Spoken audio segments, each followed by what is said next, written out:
Ayan na ang barko. Yan, no. Ilan sandali pa. Ayan, marong buhay na gador dili sa Pantalan it Panton.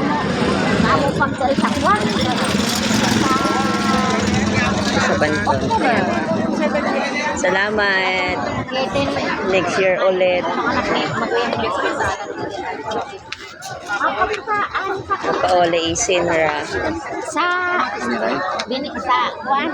Mandaluyong. Ay na yung barko.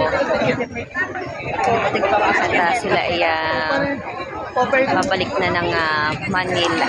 Yun.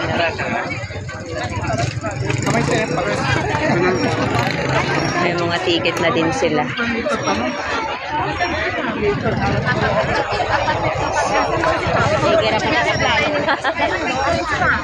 Shoutout kay Ate Teta.